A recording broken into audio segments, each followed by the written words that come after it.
For decades, we've seen signs and messages asking for families to become fostering families. Why is that so important? The reason is we are at a critical juncture where we have a shortage of families that are wanting to foster and a growing number of children who need foster care. It's a critical message with life-changing impact for the children and future-changing impact for the communities.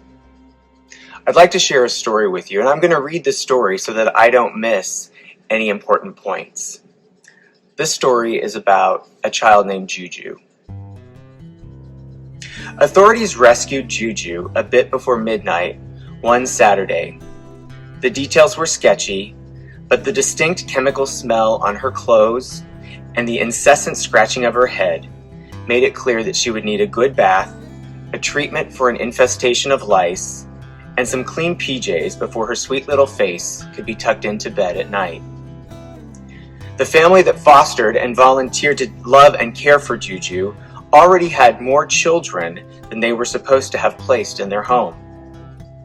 So as much as everyone would like to avoid one more transition, Juju would stay here only a little more than 3 weeks, until she could be moved to a more permanent place with a family who was just about to see one of their children get returned to their home. The family knew they would barely get to know this little 8-year-old with the angelic face, still tan from the summer sun, getting acclimated to her new school, when it would be time to move her and start the process all over again. Everyone had hoped the second move would be the last one. But after 10 months with her new fostering family, there was a set of 3 siblings that needed some help. Juju's fostering family was one of the few families willing to take all 3 siblings into their home. It was easier to place one child, Juju, than the 3 siblings. So, Juju packed her bag and started the process of finding a new home all over again. This is what happens when communities don't have enough fostering families. Many families have responded to the invitation to bring in, love, and care for children in our community. But why is there still such great a need? Why such support for families who choose to love and care for our most vulnerable in our community? Well, there are several reasons for this. One, the number of children needing care is growing. This is not a number that reduces every year. In fact, just the opposite. This number grows year after year. Also, getting acclimated to bringing children into your home is not the easiest thing to do. It takes an effect on families physically, emotionally, financially, and in many other ways. Because of these challenges, these are some scary numbers to share. 50% of families that choose to foster stop fostering within the first year. That number increases to 70% of families that quit fostering by their second year. What happens? We know the story of Juju. It means that children get moved around from home to home, transitioning over and over again, sometimes even outside of their school, with their friends, in a very unfamiliar place. In the 8 southwestern Indiana counties that the Isaiah 117 project serves, this leaves us with a 7-to-1 ratio of children needing care and fostering families who are willing to care for them.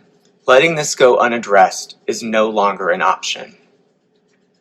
If we are to give our children the best opportunity, we can do better. Everything that we do at the Isaiah 117 project is focused on surrounding support for those families that choose to foster and nurturing and caring for the families and the children so that they have the best possible outcome.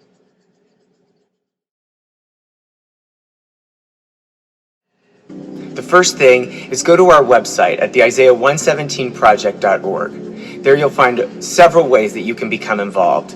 Some of those are very simple, as provide a donation drive, whether it's donations of items or donations of funds. We are always open and looking for help in supporting our fostering families and the children. You can have a pizza and pajama party where each person that comes to the party can bring a pair of pajamas. One of the easiest ways is to collect gift cards, whether that be for restaurants for the family so that they don't have to cook every night, whether it is for clothing to help support the financial burden, or also for special events and opportunities for the children, whether they be bonding experiences for the family, such as zoo gift cards or things like that, or maybe even just for the child to have an experience of taking a karate lesson or a dance class. There are ways to help even if you can't financially give or are unable to get out and volunteer. We have an intercessory prayer team, and we're always looking for members of the community to join us in praying for our families and our children. In this, our Year of Hope, we will be adding more resources and ways to serve on our website throughout the year. So please check back as we go through our Year of Hope, supporting our fostering families and making sure that the children of our Southwestern Indiana community feel loved, seen, heard, and valued.